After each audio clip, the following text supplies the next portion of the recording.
उत्तर प्रदेश कांग्रेस प्रमुख अजय राय ने आरएसएस को विद्रोह की सेना बताया है, जिस पर कैबिनेट मंत्री अनिल विज ने कहा कि आरएसएस विश्व की सबसे बड़ी स्वयंसेवक संस्था है और आरएसएस में राष्ट्रीयता की भावनाओं को प्रोत्साहित करने के लिए लोगों को तैयार किया जाता है। इसके अलावा आरएसएस देश में नागरिक के चरित्र निर्माण करने का काम करती है। उन्होंने कहा कि आरएसएस की 48 शाखाएं हैं जो अलग अलग तरह से समाज सेवा का काम करती है और आरएसएस देश की सनातन संस्कृति को बनाए रखने का काम करती है। अब तो देश की सनातन संस्कृति को उजाड़ने के लिए पार्टियां व राजनेता राजनीति कर रहे हैं। उनको बहुत तकलीफ होती है। हम तो देश को उजाड़ना चाहते हैं और आरएसएस देश को बसाना क्यों चाहती है? इन्होंने हमारी संस्कृति को कुचलने का काम किया है। आरएसएस विश्व की सबसे बड़ी स्वयंसेवी संस्था है। आरएसएस में राष्ट्रीयता का भावना को प्रोत्साहित करने के लिए लोगों को तैयार किया जाता है। राष्ट्रीय स्वयंसेवक संघ चरित्र निर्माण करने की तरफ,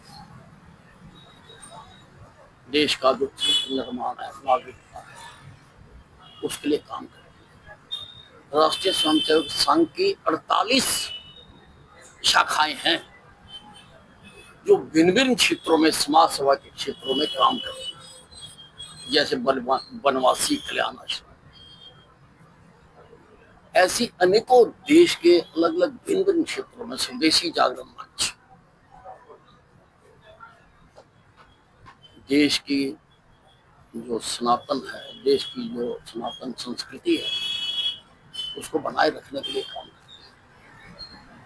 अब जो देश की संस्कृति को उजाड़ने के लिए पार्टियां और राजनेता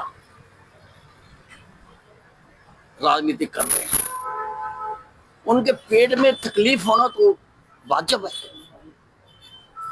उनको बड़ी तकलीफ है कि हम तो देश को उजाड़ना चाहते हैं, ये आरएसएस देश को बसाना क्यों चाहती है।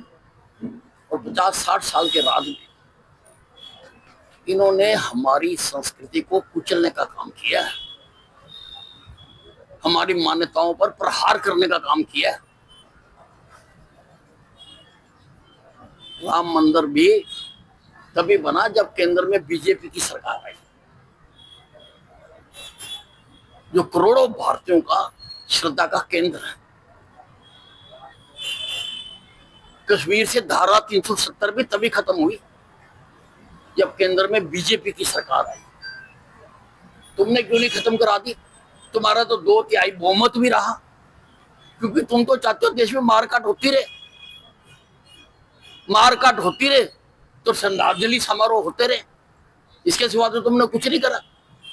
इतिहास उठा के देख लो, कहीं कुछ होता था तो श्रद्धांजलियां दे के बस अपनी तीसरी कर देते थे।